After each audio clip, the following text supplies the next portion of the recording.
তাফসীরের কিতাবে একটা ঘটনা আসছে, আমি লম্বা করব না, ঘটনাটা বলে আমি আমার প্রোগ্রাম আলোচনা শেষ করে দেব। মিস্টার ইবলিস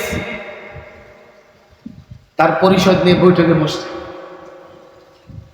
বৈঠকের প্রতিপাদ্য বিষয় কি, এজেন্ডা কি? ওই যে যুবক, সে এক আলেমের সঙ্গে সম্পর্ক রাখে,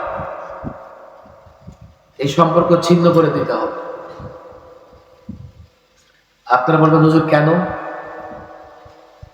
মিস্টার ইবলিসের অভিযোগ হলো, যুবক যদি আলেমের সঙ্গে সম্পর্ক রাখে তো আলেম থেকে দ্বীনি নানা বিষয়ে জিজ্ঞেস করে করে বুঝে নিয়ে দ্বীনের উপর আমল করবে।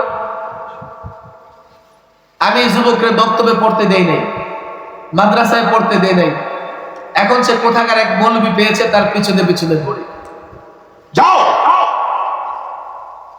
যুবকের সম্পর্ক আলেমের সঙ্গ থেকে ছিন্ন করে দাও। একদল গেছে, কিন্তু যুবক তো আলেমকে মহব্বত করে আল্লাহর জন্য, অনেক ষড়যন্ত্র করেও আলেমের সঙ্গে সম্পর্ক ছিন্ন করতে পারে নাই। আসছে ইবলিসের কাছে, এই কি খবর? কয় না, সম্ভব না। যুবক আলেমকে মহব্বত করে আল্লাহর জন্য বহু চেষ্টা করেছে। থাম তোরা, তোরা ফেল, আমি নিজে যাবো। ইবলিস এবার নিজে গেছে, গিয়ে যুবকরে প্রশ্ন করতেছে, যুবক আলেম না তোমাদের এগুলো কি বলে? কি বলে এই জান্নাত এই জাহান্নাম সব আল্লাহর হাতে, আল্লাহ সব পারে, আর তোমরা এই পশ্চাৎপদ দেখেন না? ওদের বড় সুন্দর সুন্দর কিছু গালি আছে, আবার ওদের কিছু পত্রিকাও আছে, সেই পত্রিকাগুলোতে এই গালিগুলো ওরা দেয়। কি বলে? পশ্চাৎপদ মানে ব্যাকডেটেড। আমরা নাকি জাতিকে পিছনের দিকে নিয়ে যাই, আর ওরা হচ্ছে প্রগতিশীল, ওরা জাতিকে সামনের দিকে নিয়ে যায়।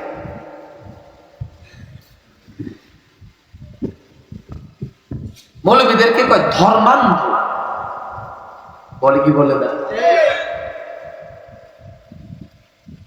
একজন ধরা খাইছে না, আপনারা জানেন না, আমি বলবো না, এমন একটা নাপাক জিনিস।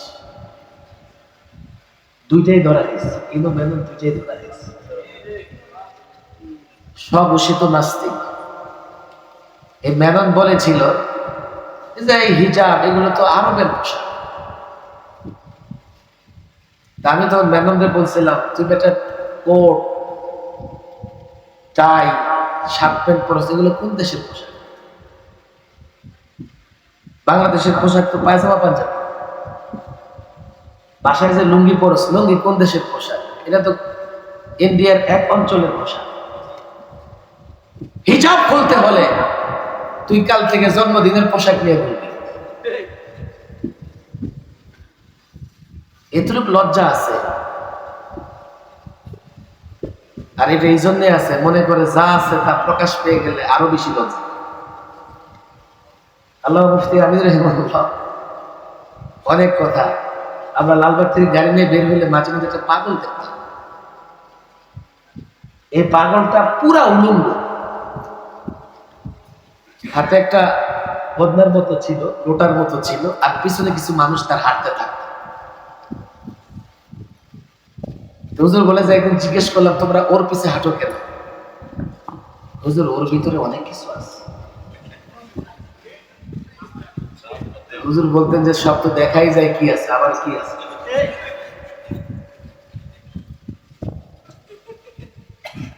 ওদের সব দেখাই যায়, ওরা কাপড় খুলুক আর না খুলুক। হিজাব আরবের পোশাক পরা যাবে না। আবার সে আরবে হজ করতে গিয়ে জমজম নিয়ে আসে, জমজম তো আরবের পানি। আর হিজাব যদি আরব থেকে আসে, নামাজ যদি আরব থেকে আসে, তো মাঝে মধ্যে আবার মসজিদে গিয়ে চেষ্টা করো কেন? এই ভণ্ড নানা সময় ইসলামের নানা বিষয় নিয়ে কটাক্ষ করেছে, তিরস্কার করেছে। আর মিস্টার ইনু ওই কুলাঙ্গা পার্লামেন্টে দাঁড়িয়ে আল্লামা আহমদ শফিকে তেতুল হুজুর বলে কটাক্ষ করেছে।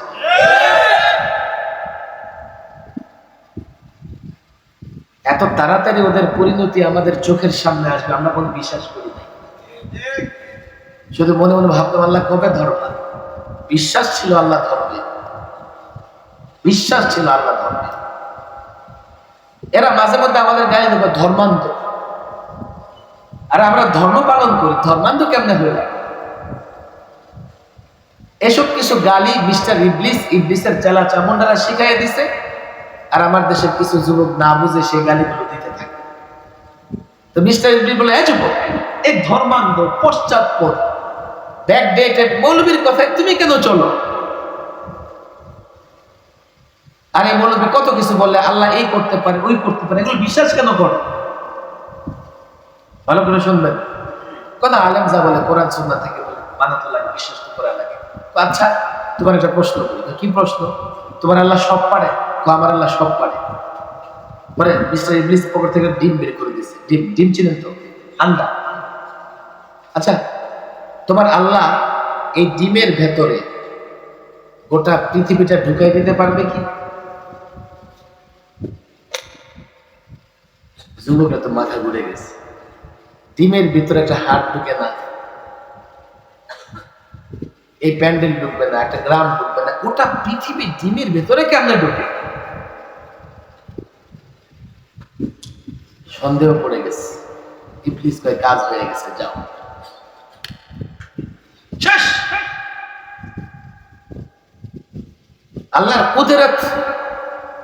আল্লাহর কুদরতে তোমার সন্দেহ তৈরি হয়ে গেছে। আল্লাহ সব পারে।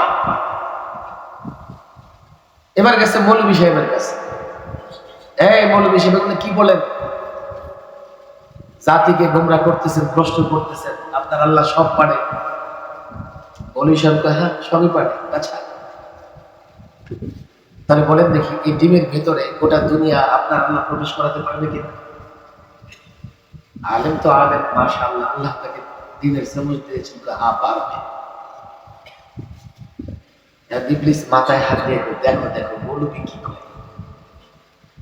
অন্যের বাড়িতে খায়, কাপড়ের দাম বাড়ায়, কোন আন্দাজ নেই। এমন একদল আছে না, কিন্তু মৌলভীদের আন্দাজ নেই। আল্লামা মুফতি আমিনুর রহমাতুল্লাহকে ঘটনা বলতেন।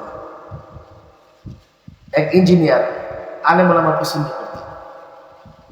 মাদ্রাসায় ঢুকছে, ঢুকে দেখে একটা ছাত্র হাউজের পারে বসে উযু করতেছে। দেখে তার মেজাজ গড়ে। এই মৌলভী কি করো? বলে উযু করতেছি। ওই যে অন্যের বাড়িতে খাও, কাপড়ের দাম বাড়াও। আচ্ছা বলো দেখি, হাউজে কয় বালতি পানি আছে? আচ্ছা বলেন, দুনিয়ার কেউ তার বাসার হাউজে কয় বালতি পানি আছে কোনদিন মেপে দেখেছে? এই মাদ্রাসার ছাত্র, ছোট ছাত্র, সে কবে ভাবতে গেছে হাউজে কয় বালতি পানি? কিন্তু ওরা জানে না, মাদ্রাসার ছাত্ররা নরম ব্যবহার করে, ভালো ব্যবহার করে। মনে রাখতে হবে,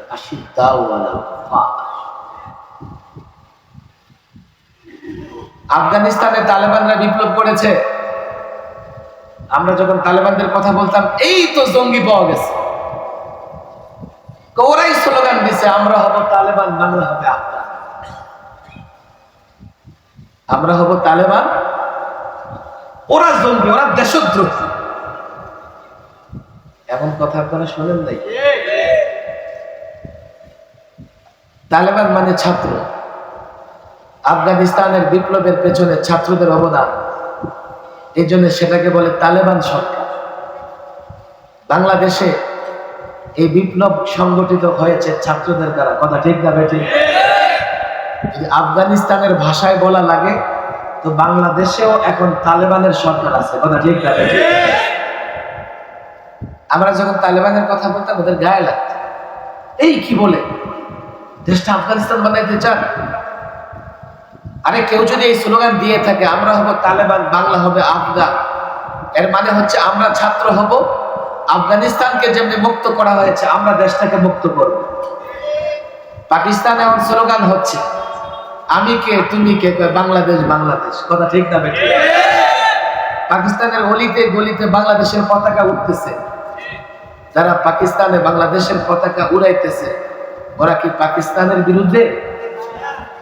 বাংলাদেশে বিপ্লব সাধিত হয়েছে, ওরা মনে করে আমরাও পাকিস্তানে বিপ্লব সাধন করব। কথা ঠিক না বেঠিক? ভাই এই কথাগুলো কত সাদা সিধা, কিন্তু এই বুদ্ধিজীবী নামের পরজীবীরা এই শব্দগুলো ব্যবহার করে করে আমাদেরকে জঙ্গি সন্ত্রাস বলে গালি দিয়েছে। এই বলে বিষয় বলেন কি ডিমের ভেতরে আপনার আল্লাহ কেমনে গোটা পৃথিবী ঢুকাবে? আলেম তো বুঝা গেছে মিস্টার ইন্নামা আমরুহু ইযা আরাদাল্লাহু শাইআন আইয়াকুলা লাহু কুন ফায়াকুন। মাঝে মধ্যে কিছু স্বপ্ন ভালো করে শুনবেন, আমি জাতিকে বুঝাই শোনাই। অনেক মাদ্রাসার ছাত্র আছে, আল্লামা মুফতি আমিন রাহিমাহুল্লাহ, তিনিও একটা ছাত্রদের দিয়ে স্বপ্ন দেখতেন। আমরা বুঝতাম না যে এই স্বপ্নটা যে এই ছাত্ররা এত তাড়াতাড়ি পূরণ করে ফেলবে, কিন্তু স্বপ্নের আরেকটু বাকি আছে, আর সেটা সেই স্বপ্ন বাস্তবায়ন হবে ছাত্রদের এমন এক প্রজন্ম দ্বারা যাদের টার্গেট হবে এই মাটিতে কোরআন সুন্নাহর শাসন প্রতিষ্ঠা করা। একটু বাকি আছে, তবে যে ছাত্ররা এই বিপ্লব সংগঠিত করেছে তাদের বক্তৃতা শুনবেন, তাদের ঈমান, তাদের বিশ্বাস, তাদের নামাজ সব আলেমদের মধ্যে, সব আলেম। এর মানে আংশিক বিপ্লব দেশে সাধিত হয়েছে। আমরা নতুন একটা স্বাধীনতা পেয়েছি। নতুন স্বাধীনতা অর্জিত বাংলাদেশে চূড়ান্ত বিজয় হবে যখন কোরআন সুন্নাহ ভিত্তিক সমাজ ব্যবস্থা, রাষ্ট্র ব্যবস্থা কায়েম। আলেম যখন বলেছে ইন্নামা আমরুহু ইযা আরাদা শাইআন আইয়াকুলা লাহু কুন ফায়াকুন, ইবলিসের চেহারা কালো হয়ে গেছে। জাতিকে শব্দ শোনাই, আমি জানি না এই জাতির যুবকরা বুঝে কিনা। ফরমালিন খেতে খেতে মেজাজও নষ্ট হয়ে গেছে, পেটও নষ্ট হয়ে গেছে। জাতির কোথাও শান্তি নাই, ঘরেও শান্তি নাই, সমাজেও শান্তি নাই, কোথাও শান্তি নাই। দুর্নীতির কথা, এত বেনজির দুর্নীতি হয়েছে বাংলাদেশে। ব্যাংক খালি, ব্যাংক খালি হয়ে গেছে চুরি আর দুর্নীতি করতে করতে। চূড়ান্ত সফলতা চাও, এর জন্য আরেকটু অগ্রসর হওয়া লাগবে। চূড়ান্ত শান্তি চাও, আরেকটু অগ্রসর হওয়া লাগবে। আরেকটু অগ্রসর হয়ে শাসন ব্যবস্থা পরিচালিত হবে কোরআন ভিত্তিক। কথা ঠিক না? আমার আল্লাহ পারে কি পারে না? এটাই বলি, এই ওয়াদা, এই বাস্তবতার কথা আপনাদের বলে যাই। হিম্মত হারাবেন না, হিম্মত হারাবেন না, সাহস হারাবেন না। চূড়ান্ত বিজয়ের জন্য ইসলামকে প্রতিষ্ঠা করা লাগবে। নাস্তিক মোরতাদরা বলবে এটা আপনাদের স্বপ্ন, বাস্তবতা নাই। কে বলেছে? এই প্রজন্মের যুবকরাও বলে না। আপনি এখন আপনার পকেটে অ্যান্ড্রয়েড ফোন আছে, মিস্টার গুগলকে জিজ্ঞেস করেন, এ মিস্টার গুগল, মুসলমানদের ইতিহাস ঐতিহ্য আমাকে বলো দেখি, শোনাও দেখি। মিস্টার গুগল আপনাকে বলবে মুসলমানদের ইতিহাস হচ্ছে ইউরোপে, স্পেনে মুসলমানেরা কম পক্ষে 782 বছর রাজত্ব করেছে। মুসলমানদের ইতিহাস হচ্ছে গোটা পৃথিবী মুসলিম শাসকরা কম পক্ষে 1000 বছর শাসন করেছে। আমাকে বলো যুবক, তুমি তন্ত্র মন্ত্র দিয়ে কয়দিন রাষ্ট্র চালিয়েছো?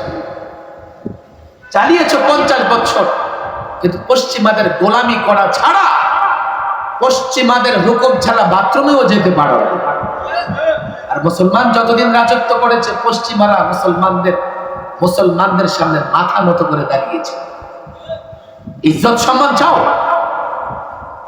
ইজ্জত সম্মানের সঙ্গে বাস্তবতা একটু তাকিয়ে দেখো। আজকে এক একটা মুসলমান রাষ্ট্র পশ্চিমাদের গুলির টার্গেটে পরিণত হয়েছে। সব মুসলমান রাষ্ট্রগুলো মুক্ত করে ইজ্জতের জিন্দেগি যদি চাও, রাস্তা একটাই, কোরআন এবং সুন্নাহর পথ ধরে চলতে হবে, পাক্কা ওয়াদা করতে হবে, তাহলে ইনশাআল্লাহ আমাদের চূড়ান্ত বিজয় আসবে। এই বিষয়গুলো আমরা যারা জানি আর যারা জানে না কোনদিন বরাবর হতে পারে। মাহফিল তো হচ্ছে, এই কথাগুলো আসলে সাহস দিয়ে বলার মতো গত 15 বছরে আমাদের সুযোগ ছিল, নানান ভাবে আমাদের উপর টর্চার করা হয়েছে। এখন একটা সময় আসছে আমরা ইনশাআল্লাহ, আমি আপনাদের বলি, দেখেন এখন ওয়াজের চাইতেও আমলের সময়টা আরো বেশি দরকার। আলেমদের কাছ থেকে জেনে নেবেন, কিন্তু ইসলামের প্রত্যেকটা বিষয় আমলে রূপান্তরিত করার চেষ্টা করবেন। এই যুব সমাজ, আমি তাদেরকে বলি, দেখো এলাকার যুবকদের বলি, চূড়ান্ত দিন প্রতিষ্ঠার জন্য কাজ করো, দিন প্রতিষ্ঠার জন্য কাজ করো, যদি নিজেও সফল হবে, এলাকা, রাষ্ট্রে, সমাজে সব জায়গায় সফলতা বিরাজ করবে, শান্তি আসবে। আল্লাহ তাবারক ওয়া তাআলা যুব সমাজকে দ্বীনের জন্য কবুল করে দেন। সকলে দুরূদ শরীফ পড়ুন, দুরূদ শরীফ পড়ুন।